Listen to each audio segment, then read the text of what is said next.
बैठिए।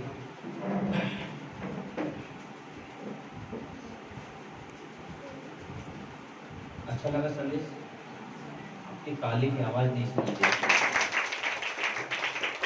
बोले परमेश्वर हमारे लिए बहुत अच्छा रास्ता खोला। हाँ, अगर उसका लहू नहीं तो हम ना यहाँ पे नहीं होते थे, लेकिन प्रभु यीशु का लहू हमारे सारे पापों से हमें शुद्ध करता है।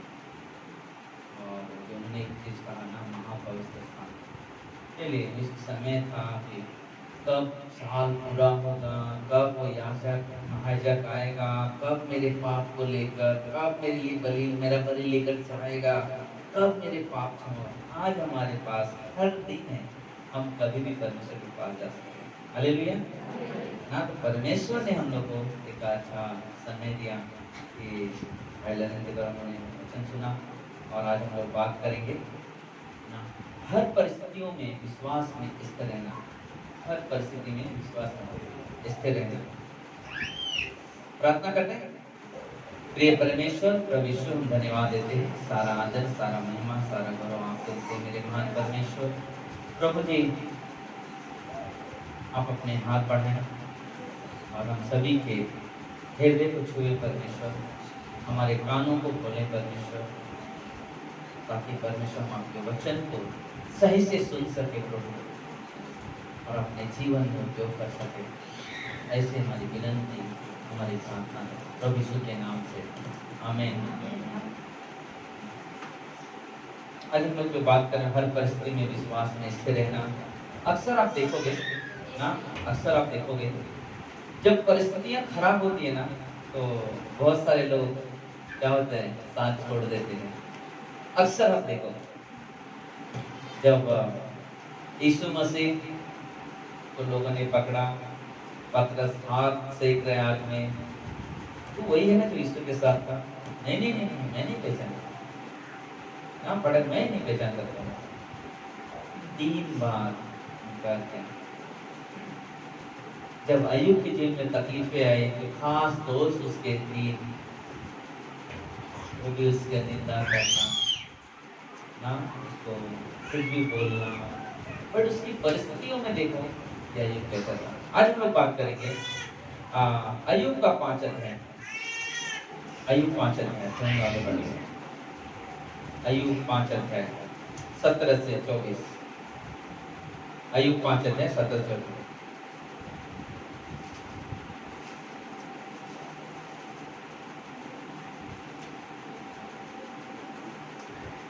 देख, क्या ही धन्य है वह मनुष्य जिसको परमेश्वर ताड़ना देता है। इसलिए तू शक्तिमान की ताड़ना को तुच्छ मत जानता, क्योंकि वह घायल करता और वही पट्टी भी बांधता है, वही मारता और वही अपने हाथों से चंगा भी करता है। वह तुझे 6 विपत्तियों से छुड़ाएगा, वरन 7 से भी छुड़ाएगा, 7 से भी तेरी कुछ हानि ना होगी। अकाल में वह तुझे मृत्यु से और युद्ध में तलवार के धार से बचा लेगा। तू वचन रूपी कोड़े से बचा रहेगा, और जब विनाश आए तब भी तुझे भय न होगा। 22 वचन, तू विनाश और अकाल के दिनों में हंसमुख रहेगा। तुझे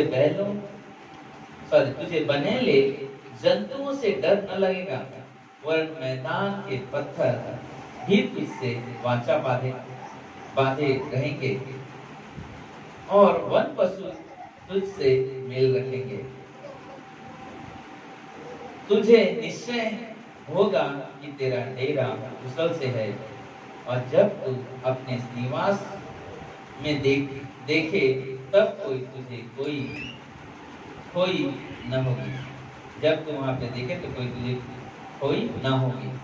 मैं यहाँ पे जब हम लोग वचन पढ़ रहे हैं तो बोले कि अय्यूब का दोस्त ना, वो से तर्क कर बात कर रहे हैं ना। तो एक क्वेश्चन है, एक सवाल है ना, ताड़ना और परीक्षा में क्या फर्क है? ताड़ना परीक्षा में क्या फर्क है?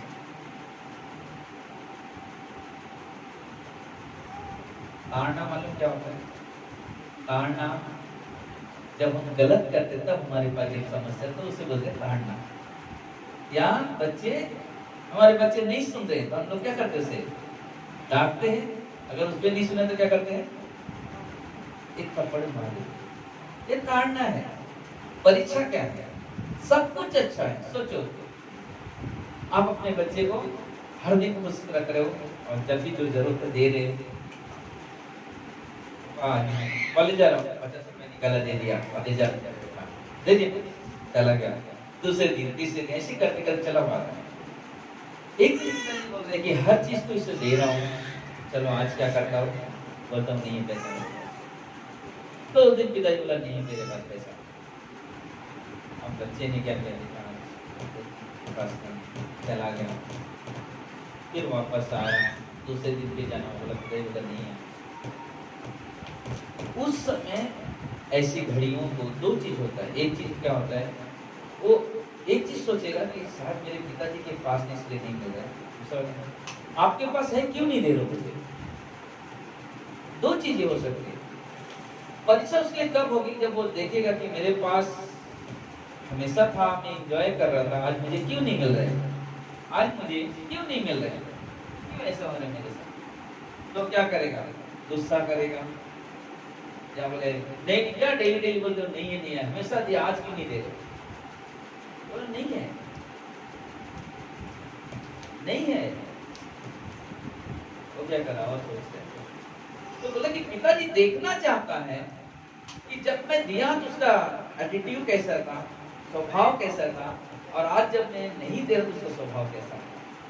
जब उस स्वभाव में अगर आप स्थिर हो, चिढ़ नहीं रहे हो, उल्टा नहीं रहे, लेकिन आप स्थिर हो, क्योंकि आप समझ रहे हो कि मेरा पिता मुझे जांचना चाहता है कि अगर मैं नहीं देता हूं तो मेरा प्रेम कैसा होता है उसके साथ, और जब देता हूं तो कैसा होता। अगर उस समय मैंने चिढ़ने लगा या बोले नहीं नहीं मुझे चाहिए, कुछ भी करो, तो क्या हो गया, मैं परीक्षा में स्थिर नहीं हो पा रहा हूँ, मैं टिकट कर रहा हूँ।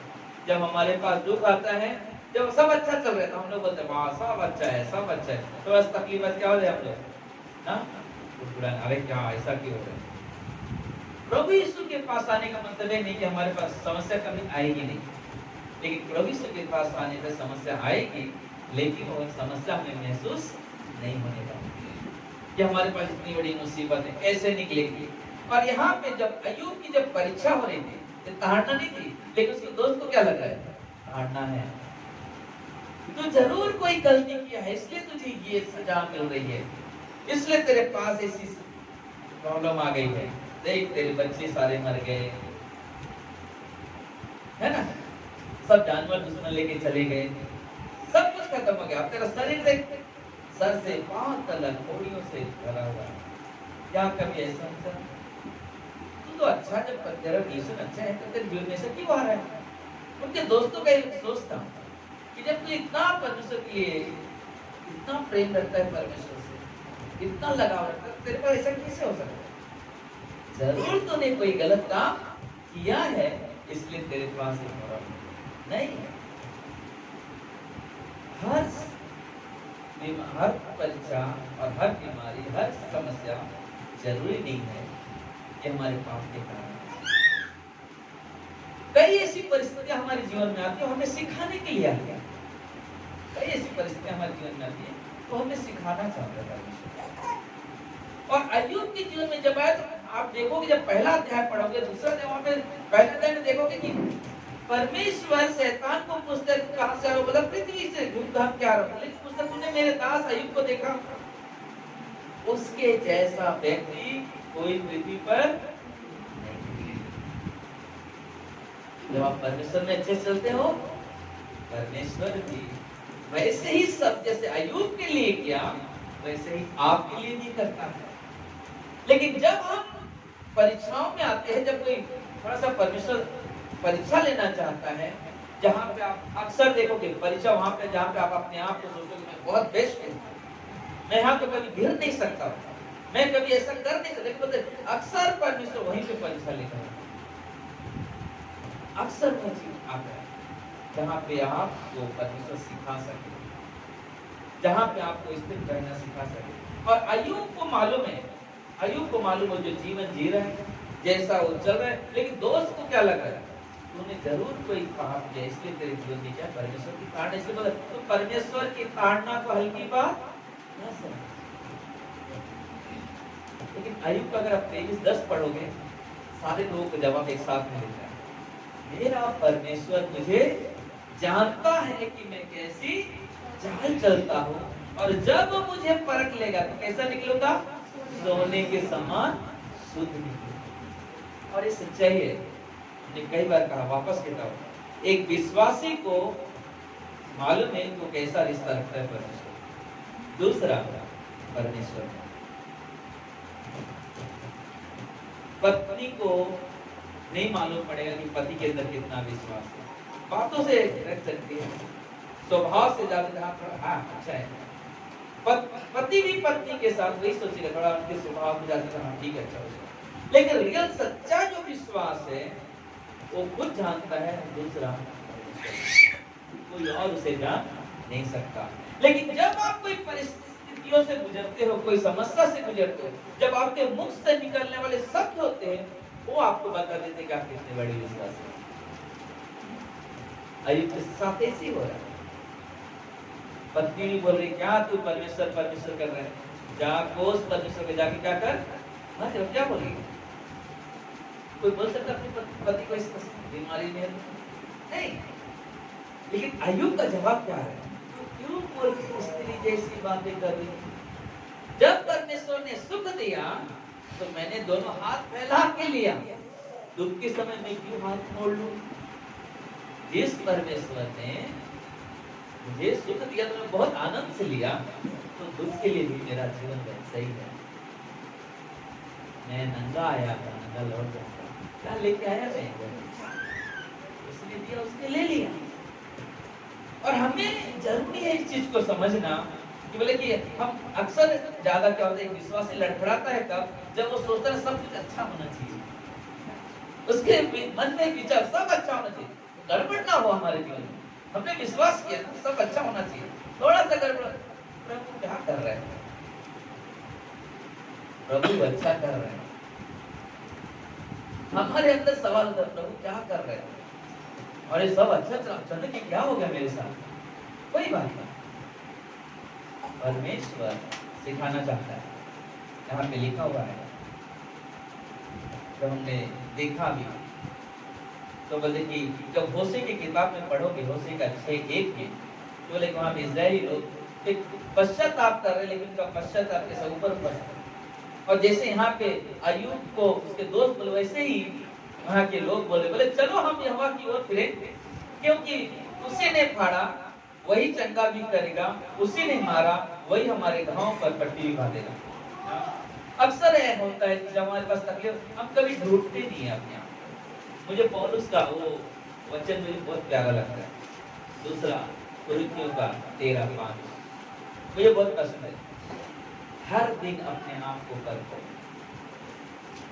हर दिन अपने आप को परखो, विश्वास में हो कि नहीं, वचन के द्वारा परखो, अपने स्वभाव के द्वारा परखो, अब कैसे अपने परिस्थितियों में स्थिर रहते हो, चलते हो, या कोई आकर कोई झूठी शिक्षा भी देते उस समय कैसे, मतलब कि हर दिन अपने आप को परखो, विश्वास में हो कि नहीं, बल्कि रियली हमें सब परखने देते। लेकिन यहाँ पे क्या, हम कभी परखते हैं तो हमको क्या लगता है वो परमेश्वर ही कर रहे हैं, लेकिन रियल तौर पे हर चीज परमेश्वर की तरफ नहीं आता, कुछ हमारी खुद की अभिलाषाओं से परीक्षा या समस्या आती है, और जिससे हम समझ नहीं पाते, क्योंकि हम विश्वास करते हैं परमेश्वर न्यायी परमेश्वर है, परमेश्वर दयालु भी है, प्रेमी भी है, कृपा भी करता है।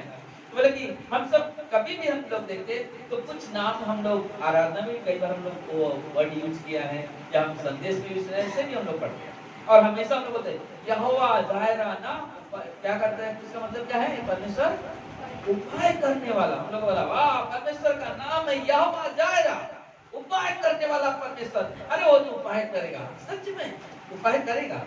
दूसरा एक देखते हैं हम लोग जब बीमार होते हैं, परमेश्वर का नाम है यहोवा राफा, मतलब क्या है, चंगाई देने वाला, जरूर चंगाई देगा परमेश्वर। लेकिन एक चीज हम याद नहीं रखते, एक चीज हम लोग सोचते नहीं है। एक और नाम है परमेश्वर का, यहोवा मकदे। इसका मतलब क्या मालूम? यहोवा दंड देने वाला, यहोवा दंड देने वाला, वो भी इसका नाम है, वो भी उसका नाम है। आज अगर हम उस समय के हिसाब से जीने लगेंगे, शायद हम में से कोई भी यहाँ पे दिखाई नहीं देगा। लेकिन परमेश्वर अनुग्रहकारी परमेश्वर है, जो अनुग्रह के द्वारा वो चाहता है अवसर पे अवसर देता है, ताकि अभी भी हम बुराइयों से दूर हो जाए, अभी भी हम एक सही विचार रख लें। मतलब कि परमेश्वर आज भी, परमेश्वर अगर आज हमको जिंदा है, अगर आज बहुत सारे अविश्वासी जो आज भी परमेश्वर का वचन नहीं सुनते हैं, तो आज उनके पास परमेश्वर अपना अनुग्रह रखा हुआ है। वो चाहता कि अभी भी कोई उनके पास जाके बोलेगा, वो संदेश सुनेंगे ना। एक बार इस हफ्ते में मैं कम से कम 3 परिवार को ना फोन के द्वारा 3 परिवार के लोग उद्धार में आए। एक हम लोग कई बार सुना, देवी बसंत का नाम सुना हम लोगों ने, उन्होंने तो बोले कि उनकी परिस्थिति ऐसी चल रही थी, लेकिन अभी पिछले हफ्ते में उन्होंने प्लेन से जब उधर गए, दिल्ली गए वाराणसी से, तो उनकी मामा की लड़की रहती वहाँ, तो उनको मालूम पड़ा कि मेरा भाई आया, तो उन्होंने कहा कि आप होटल में मत रुको, मेरे घर पे आओ। तो घर पे गए और उनकी परिस्थिति उनकी बहन बहुत अच्छे से जानती थी कि वो बहुत ही बुरी परिस्थिति में थे। तो जाहिर सवाल है, और सोने का दुकान था पहला, तो सब दिखा गया कि जब 6 साल का लड़का उनका बोन मैरो बीमारी से तड़प रहा था और मर भी गया। लेकिन उस समय में उनका ऐसी कंडीशन हो गई थी, कोई 1 किलो आटा उधारी भी नहीं देता, क्योंकि पैसे नहीं थे। तो उनकी बहन को पूछने लगी कि भाई ये कैसे हो गया, इतना सारी चीज कैसे आप कौन से इधर क्या करते, कौन से बाबा के पास जाते? उसने कहा कि देव प्रसाद ने कहा कि मैं कोई बाबा के पास नहीं जाता हूँ, लेकिन जब मेरा बेटा बीमार था तो मैं मुंबई गया था, और वहाँ पे मेरे भाई ने एक कलीसिया में लेके गया था, इसी कलीसिया में जहाँ पे हम लोग गए। पहले वहाँ पे गया, और वहाँ से जब मैं आया तो मेरा बच्चा तो 2 महीने बाद मर गया।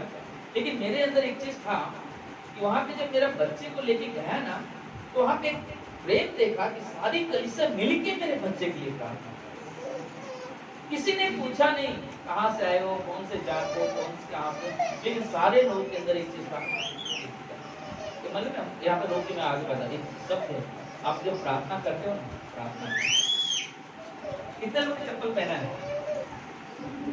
सबने पहना है? कितने लोग ने जूते पहना है? पहने हो लोग? पहन सकते हो? पहन तो सकता हूँ। सोचो प्रार्थना होता क्या है? ये मेरे पास्टर का वो मुझे बहुत पसंद है। लेकिन प्रार्थना होता है जो उनके चप्पल में अपना पैर डालना, यानी कि उनका मैं जूते निकालता, मैंने मेरा क्या अपना जूते वो उनके हैं। मैं आपको उदाहरण देके बताना चाहता हूँ। अभी क्या हो गया, ये उनका जूता है, मैंने क्या किया उसको पहन लिया, मैंने उनके जगह मैंने अपना पैर डाला। बोलने का मतलब क्या समझे आप लोग? उनके दुख को अपने दुख को समझकर किसी के लिए ये प्रार्थना जीवन ये नहीं कि ना आज हाँ ठीक है कर लेंगे। अगर आज लोग विश्वास में है, आज अगर लोग प्रभु के पास है तो दुआ इसलिए ऐसे नहीं करते प्रार्थना, चलो हालेलुया चलो आराम चलो हो गया नहीं। आज हम लोग ना एक ज्योति के रिलेशन में छोटा सा बच्चा है, उसके लिए सभा के बाद प्रार्थना करना है बताऊंगा। लेकिन उन्होंने एक चीज बोले, ये चीज उन्होंने कहा कि सब लोग मिल के मेरे लिए दुआ किया और सब कुछ। और 2013 में मैं वहाँ पे गया, उनके गांव में सूर्य वहाँ करते इलाहाबाद के बाजू में, वहाँ पे जब गया बोले उस समय में विश्वास किया, बाकी समय सब कुछ हो गया। बोले तो उस समय से मुझे थोड़ा हर दिन में सुबह शाम काशी से प्रार्थना लेता हूँ और बात करते समझाते हैं, बाइबल देखे तो मैं बाइबल पढ़ता हूँ। आज उनके बाद में 2 इलेक्ट्रॉनिक शोरूम डाला मैंने।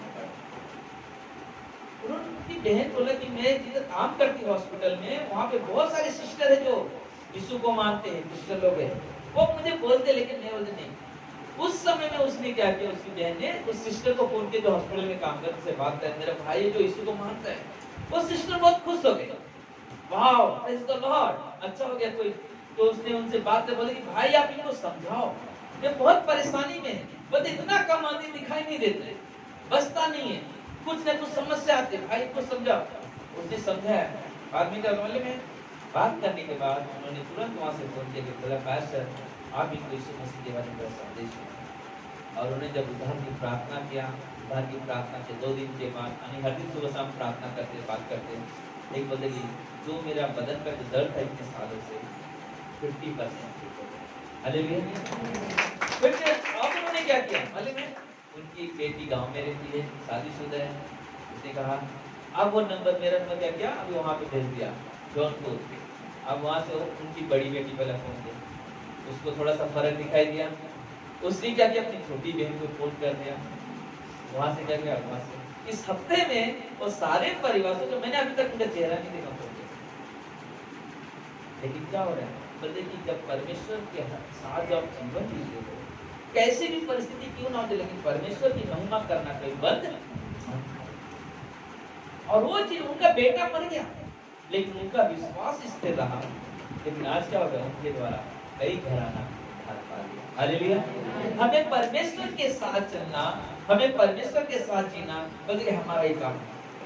हमें परमेश्वर जितना प्रेम करता है, परमेश्वर हमेशा प्रेम इसलिए करता था कि अभी भी, और जब परमेश्वर हमें छड़ी भी मार के सोच लेना कहीं तो हम गलत थे, इसलिए परमेश्वर चाहते कि हमारे पास आ जाओ, सही राह पे लेके चलने का। हम अपने बच्चे को भी डांटते हैं सही राह पे चलने की, सही दिशा में चले।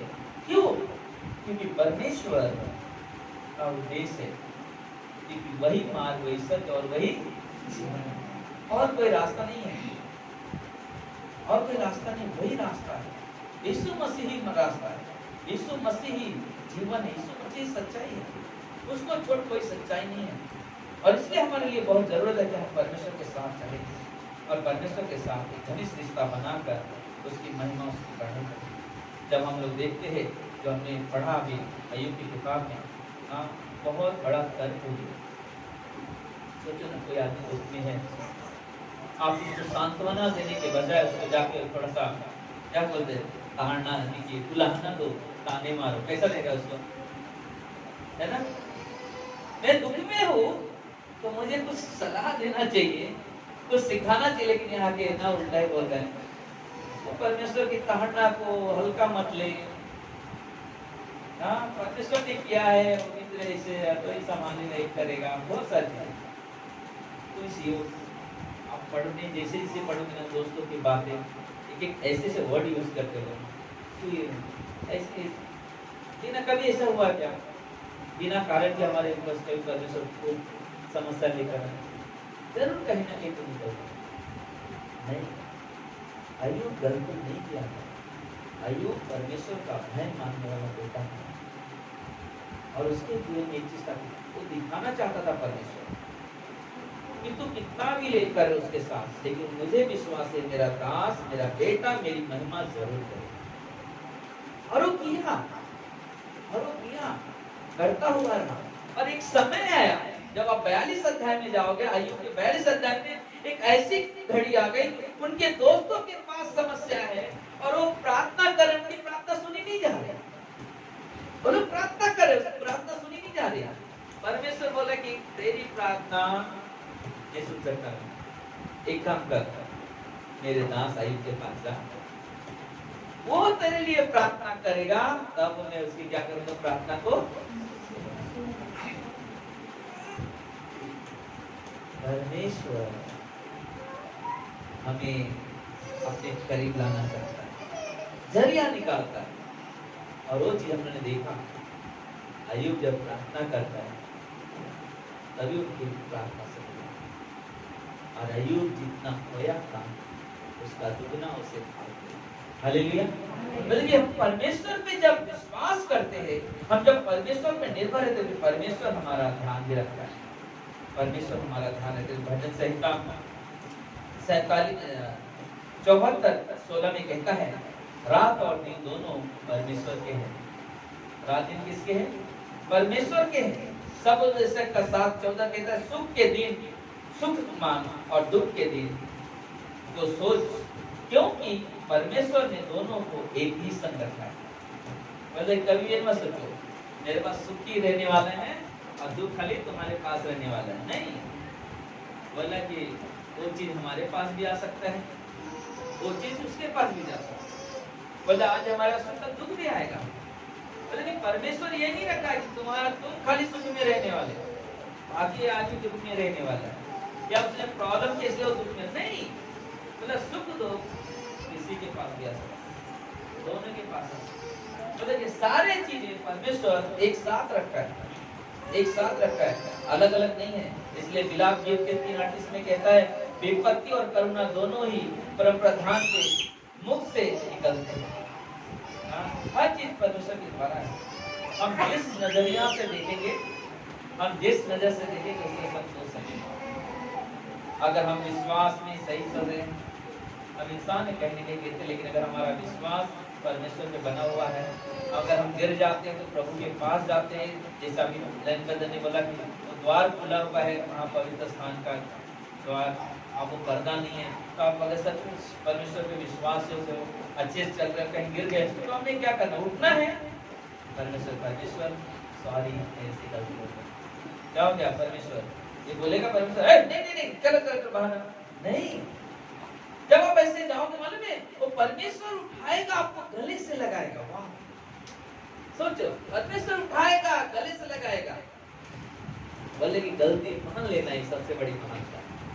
और वो चीज हम देखते हैं, बोले कि अगर हम कहीं गिर जाते, कहीं गलती होती, परमेश्वर के पास जाना, परमेश्वर के पास जाकर अपनी गलतियों की बस पहला यूहन्ना के 1:9 में लिखा हुआ है, यदि हम अपने पापों को मान लेते, हमारा परमेश्वर विश्वास योग्य और धर्मी है, तो हमारे पापों क्या करता है। हमें परमेश्वर के साथ चलना, हमें परमेश्वर के साथ जीना बहुत जरूरी है। हाँ, जब हम लोग इब्रानी का 11 अध्याय पढ़ते हैं, हम लोग बहुत मजा आता है ना। इब्रानी का 11 अध्याय, अरे सारे विश्वासियों की चर्चा की है, फेथ के हीरो, इंग्लिश में कहा जाता है फेथ हीरो, विश्वास के हीरो। कितने लोग बहुत समस्या है लेकिन वहां पे स्थिर रहे, सब पे हम लोग आनंद मनाते रहे, उनके जीवन से सीखते भी है। वाह, सारा अब्राहम कितने साल हो गए बच्चे नहीं थे, लेकिन विश्वास में स्थिर थे, बच्चे हुए 100 साल में। वाह, हालेलुया। ना हम लोग बहुत सारी बात करते हैं,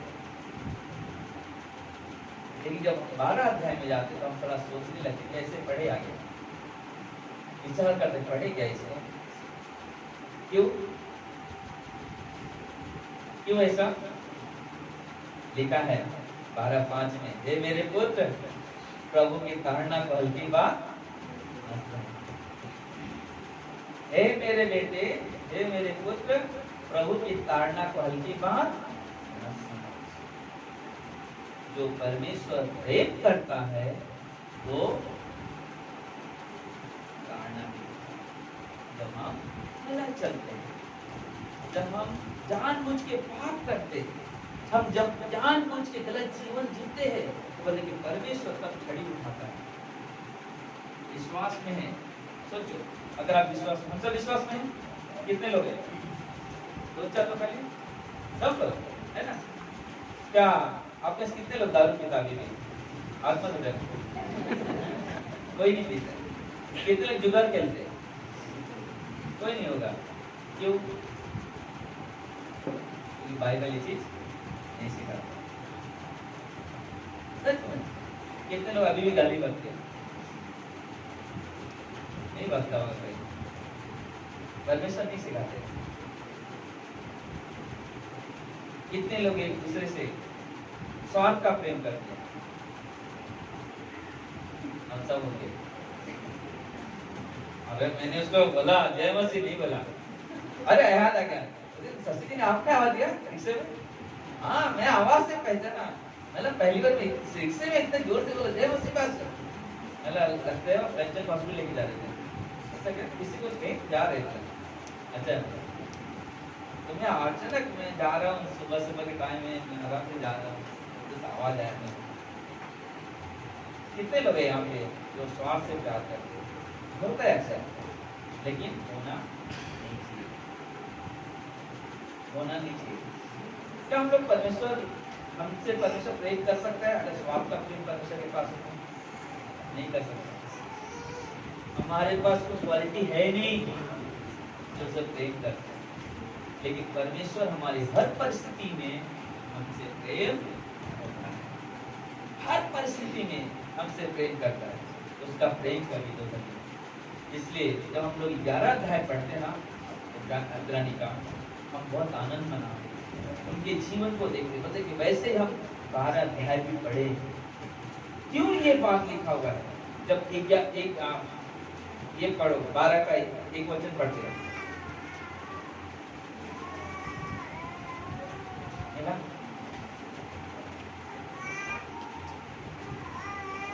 अब 11 अध्याय में क्या है? सारे विटनेस, सारे गवाह हैं विश्वास के। यहाँ पे क्या लिखा है?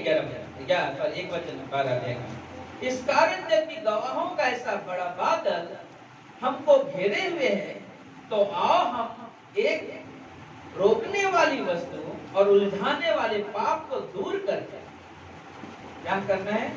बोले कि हमारे पास विटनेस इतने सारे गवाह है कि अब्राहम का जीवन, मूसा का जीवन, कैन और हाबिल दोनों भाई का तुलना करते हुए उनको देखा कैसे भेंट लेकर आए, और वहां पे आप देखो बहुत सारे लोगों के बारे में,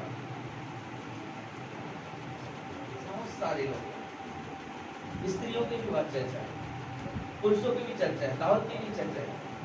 क्यों? उनके विश्वास के। बोलते कि जब इतने बड़े गवाहों का बादल हमने चारों तरफ से घेरा, वाह इनकी गवाही इतनी अच्छी, इनकी गवाही इतनी अच्छी, इतना अच्छा विश्वास नहीं चला, सब कुछ हमारे पास। तो बोल रहे कि उलझाने वाले पाप को दूर करेगा, जो मुझे उस विश्वास में बढ़ने के लिए रोके, उनके जीवन से जो हम सीखे परमेश्वर चलना चाहिए, अगर उसे कोई रोके मतलब उसे दूर करके वह दौड़ दौड़े जिसमें हमें दौड़ना है, और धीरज से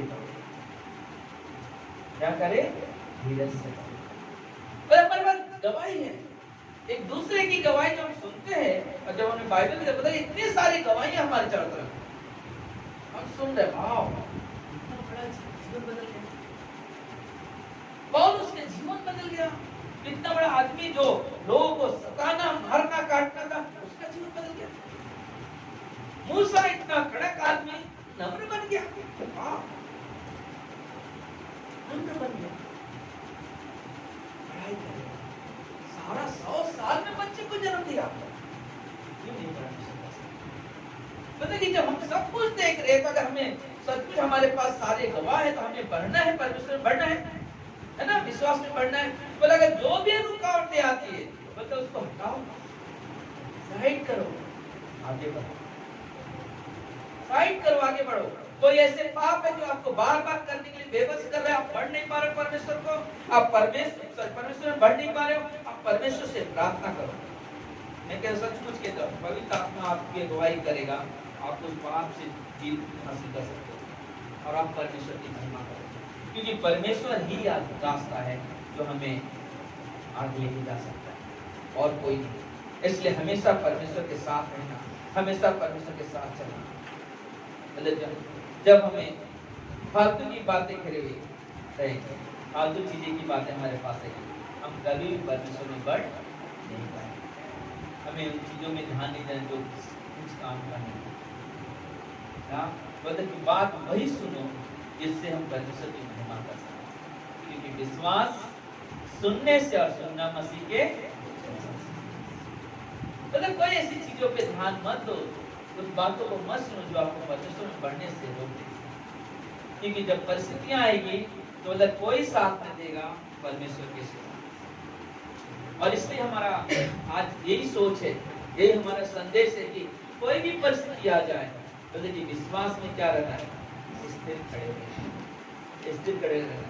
2 मनुष्यों ने घर बनाया, एक ने कहाँ बनाया? रेत में। थोड़ा सा बुखार आया, हिल गया, थोड़ा सा बुखार आया, हिल गया, थोड़ा सा बीमारी बढ़ गई, विश्वास से भटक गया। एक आदमी ने चट्टान पे घर बनाया, उसका बेटा मर गया, बेटी मर गई, परिवार मर गया, लेकिन विश्वास में क्या रहा? स्थिर रहा।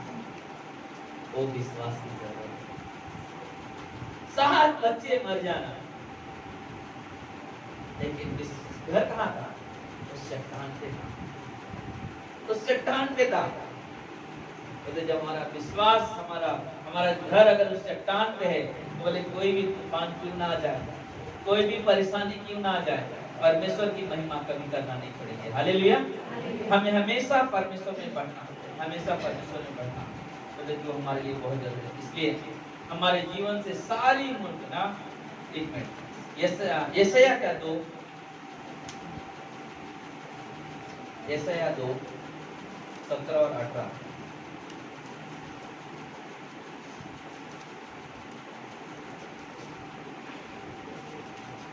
मनुष्य का गर्व मिटाया जाएगा, मनुष्य का गर्व मिटाया जाएगा और मनुष्य का घमंड नीचा किया जाएगा, और उस दिन केवल यहोवा ही ऊंचे पर विराजमान रहेगा। मूर्तें सब की सब नष्ट हो जाएंगी ना। यहाँ बोला कि जो मनुष्य का जो घमंड, अरे हमको देखो, मैं थोड़ी यीशु में जाता हूँ, मैं थोड़ी यीशु विश्वास, मेरे पास सब कुछ है, सब कुछ है मेरे पास, कुछ काम का नहीं। अगर ऐसा होता था, सोचो, अगर धनी सब कुछ है तो धीरू भाई अम्बानी यहीं पे रहता था, मरता नहीं था, इतना खर्चे भी नहीं होते थे, बहुत खर्चा के लिए बीमार था, लेकिन वो बच गया।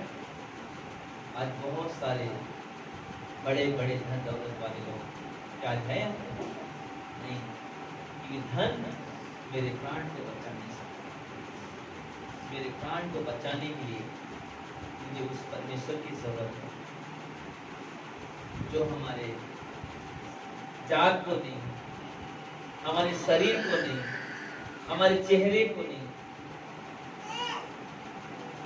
जो हमारे उस दिल को देखता है, जिसे हम कोई और नहीं देख सकता। और परमेश्वर उस दिल में अपना घर बनाए, परमेश्वर उस दिल में अपना घर बनाए। जब हम उस परमेश्वर को स्वीकार करते, जब हम उस परमेश्वर को अपना परमेश्वर मानते हैं, जब कहते प्रभु तू हमारा परमेश्वर है, मैं पापी हूँ, मुझे क्षमा करो, उसी वक्त परमेश्वर आपके दिल में आकर रहने लगता है। क्योंकि परमेश्वर प्रेमी है, परमेश्वर प्रेमी है, दयालु है, कृपालु है, और आपसे प्रेम करता है। वो आपसे प्रेम करता है, इसलिए वो चाहता है कि ना आपके पास है, आपके साथ रहना। परमेश्वर आज भी प्रेम है उसका प्रेम बदला नहीं, उसका प्रेम बदला नहीं। मैं सोच रहा था, देखा कहा था, शायद मालूम नहीं, मैं भूल जाता हूँ, लेकिन परमेश्वर कितना प्रेम करता है, कितने लोग बता सकते हैं? बहुत प्रेम है उसका। उसके प्रेम को ना तो हम उसका चौड़ाई माप सकते, ना तो ऊंचाई, ना तो गहराई। लेकिन सोचो, जब परमेश्वर इतना प्रेम करता है, अगर उसका आधा परमेश्वर अगर क्रोध करने लगे तो हमें से कोई यहाँ पे दिखाई नहीं देगा। आधा जाने दो, 10% पकड़ो, हमें से कोई यहाँ पे दिखाई नहीं देगा। इसलिए परमेश्वर कहता ना कि क्रोध में कैसा रहना है, और ये परमेश्वर का अनुग्रह है। अगर परमेश्वर क्रोध अपना रोके हो तो परमेश्वर का अनुग्रह है। परमेश्वर अभी भी समय है मेरे पास, अभी भी समय है मेरे पास। परमेश्वर अपने प्रेम से प्रेम करना चाहता है। परमेश्वर आपके जीवन को एक नया जीवन में बदलना चाहता है।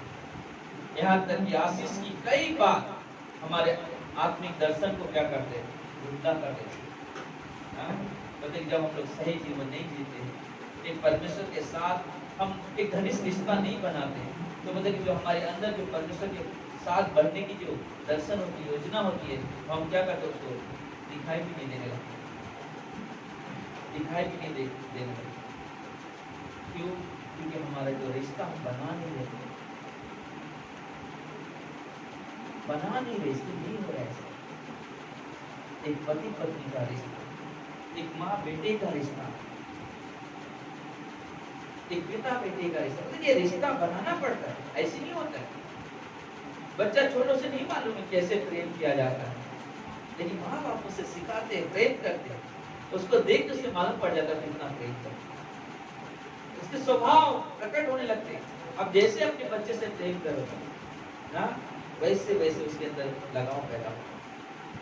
तो कि आप परमेश्वर को जब जानते हो, क्यों ना उसके करीब जाओ, वो प्रेम कर रहे हैं आपसे, आप उसके प्रेम को समझो, जानो, और उसको जानने के लिए आप उसके करीब जाओ, ये परमेश्वर आपके प्रेम को और जानो, तभी तो रिश्ता मजबूत होगा। लेकिन परमेश्वर प्रेम कर रहा है लेकिन हम प्रेम नहीं कर रहे, तो रिश्ता मजबूत होगा क्या? नहीं होगा।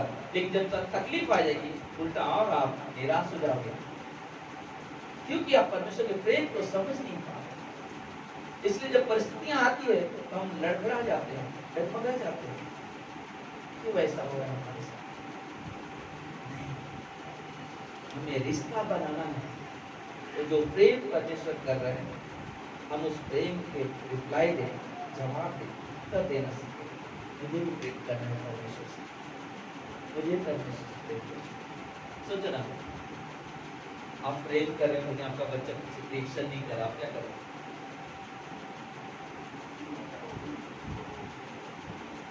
आप प्रेम कर रहे हो लेकिन आपका बच्चा कुछ रिएक्शन नहीं दे रहा है, रिप्लाई नहीं आ रहा है, आप क्या करोगे? कितने लोग आनंद मनाएंगे, कितने लोग गुस्सा करेंगे, अरे मैं इतना प्रेम क्यों नहीं है, ऐसे क्यों नहीं हो रहा? करना चाहिए। सोचो, हम साधारण माँ बाप हो के इतना सोचते कि मेरा बच्चा मेरे प्यार का रिप्लाई दे ना, अगर मेरे बच्चे को एक बार आ गया तो बच्चा मेरा भी मुझे एक बार किस करे, कितना अच्छा लगता है। हंसो नहीं, अच्छा लगता है, रियली ये अच्छा लगता है। बोलते कि परमेश्वर यही हमसे उम्मीद रखे, परमेश्वर हमसे यही उम्मीद रखे कि परमेश्वर प्रेम कर रहे हैं, आप ही वो चीज या तो चाह रहा है परमेश्वर तुम्हारे निकट होगी, उसके निकट आओ, कदम परमेश्वर बढ़ाओ, आओ कदम बढ़ाओ। नहीं तो क्या होगा मालूम है, आप जो परमेश्वर में बढ़ना चाहिए नहीं बढ़ पाओगे। क्यों? क्योंकि आप प्रेम नहीं कर रहे, आप प्रेम नहीं कर रहे, उस प्रेम को समझ नहीं पा रहे। जरूरी हम उस प्रेम को समझे जो परमेश्वर के द्वारा मिलता है। इब्रानी के 12:27 में देखो क्या लिखा हुआ,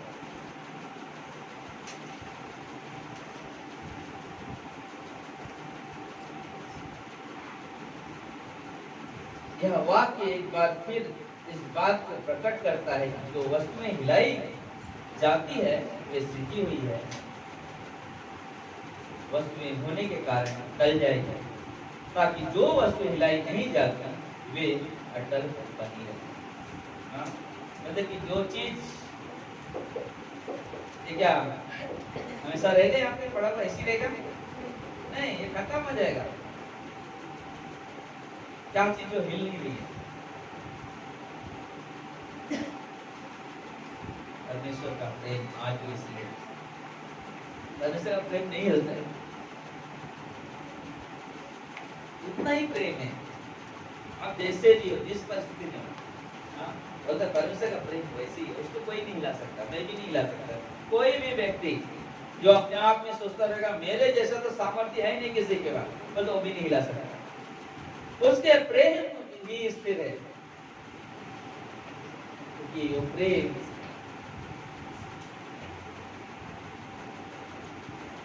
प्रेम कहां से आया?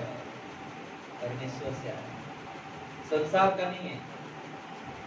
Love is God. ये प्रेम नहीं है कि प्रेम परमेश्वर है, परमेश्वर प्रेम है,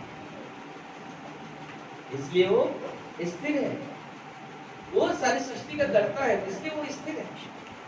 हमारा प्रेम जो लव इज गॉड बोलते हैं, प्यार परमेश्वर है, वो हिल जाता है कुछ समय के लिए होता है, लेकिन परमेश्वर का प्रेम अनंत के लिए।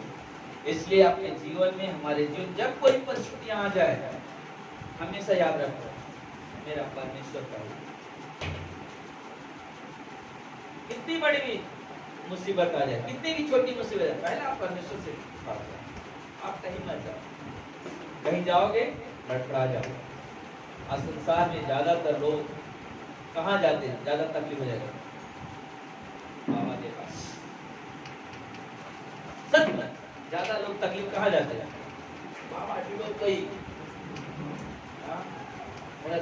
नहीं, क्योंकि वो अगर वो सचमुच, मैं एक व्यक्ति से बात कर रहा था, बोलना नहीं है इसमें, लेकिन मैं बोलना चाहता हूँ। मैं एक व्यक्ति से बात कर रहा हूँ, क्या सचमुच आप बोलते हो कि आपका भगवान सच्चा है, तो फिर बेचते क्यों?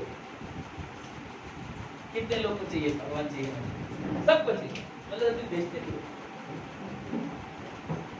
मैं यीशु को नहीं बेच सकता। अगर यीशु मेरे घर में आ जाए, मैं तो कितना आनंद मनाऊंगा, मेरे यीशु मेरे साथ है। और आज हम लोग आनंद मनाते हैं, यहाँ पे हमारे यीशु हमारे साथ है। तो संसार में लोग करते क्या है, उस चीज को बनाते बेचते हैं। अरे तुम जब इसको बोलते हैं कि मेरा भगवान है, तो उसको बेच क्यों रहे हो? क्योंकि तुम्हारे पास श्रद्धा नहीं, तुम क्या करते हो, बेच देते हो। किस लिए? पैसे के लिए। हाँ, पैसे के लिए। हम यीशु को बेचते नहीं हैं, यीशु हमें मुफ्त में मिल जाता है। जब कोई व्यक्ति यीशु के पास आता है, कहता है प्रभु मैं पापी हूँ, मुझे क्षमा कर, बोलता है यीशु उसे मुफ्त में मिल जाता है, मुझे खरीदना नहीं पड़ता है। यदि में मिलता है हमारा परमेश्वर, और हमें उस परमेश्वर के साथ एक घनिष्ठ रिश्ता बनाते चलना, उसकी महिमा, उसकी बड़ाई, उसकी प्रशंसा। मत सोचो आगे पीछे, मत सोचो दाएं बाएं, अपने जीवन के हर घड़ी को, अपने जीवन के हर परिस्थिति को परमेश्वर के सामने रखो, परमेश्वर के सामने। नौमी, 2 बच्चे मर गए, पति मर गया, लेकिन उसका रिश्ता, घड़ियां निराश हो गई। मुझे नौमी मत कहो, नौमी का मतलब मिठास, बताइए मत कहो मुझे मारा कहो, मत प्रभु ने मुझे कहा। लेकिन उसके दुख का छुटकारा मिला कि जो बैचलर में आए, जिसे कहा जाता है रोटी का घर, तो वहाँ पे आएगा उसको आनंद से मिले। हालेलुया। भले जब परमेश्वर के पास आते, परमेश्वर आनंद से मिलता है। हाँ, हम परमेश्वर की परमेश्वर की पढ़ाई करें। अय्यूब के जीवन से हम सीखते हैं, लोग आलोचना करेंगे, निंदा करेंगे, लेकिन हमारा काम है परमेश्वर की। हालेलुया। आइए हम प्रार्थना करें। प्रिय परमेश्वर, परमेश्वर धन्यवाद देते हैं, सारा आदर सारा महिमा आपको देते हैं। धन्यवाद आपके इसका दिन के लिए प्रभु। आप पवित्र परमेश्वर, दयालु कृपालु परमेश्वर, सबकी आंखें बंद, सबके सत्य के प्रभु। यहाँ पे आए लोग जो आपके पास आए हैं प्रभु जी, किसी न किसी के पास कोई दुख होगा, कोई तकलीफ, कोई पीड़ा होगी, कोई ना कोई जरूरत जरूर है। आपका वचन कहता है यदि तुम मुझ में बने रहो, मेरा वचन तुझ में, तो जो चाहे मांगो तुम्हें मिल जाएगा। अगर आज यहाँ पर आए हो आप, या पहली बार हो या बहुत दिनों से आते हो, लेकिन अभी तक अपने जीवन को प्रभु यीशु को समर्पित नहीं किया है, तो मेरे साथ एक छोटी सी प्रार्थना है। जब यह आप प्रार्थना करोगे, आपको पूरा पूरा यकीन हो जाएगा, पूरा पूरा भरोसा हो जाएगा कि जिस दिन हम इस दुनिया को छोड़ेंगे, उस महान परमेश्वर के पास जिसने स्वर्ग और पृथ्वी को बनाया, जिसने हमें और आपको बनाया, उसके पास हमेशा हमेशा रहेगा। क्योंकि प्रभु यीशु किसी का धर्म नहीं बदलते,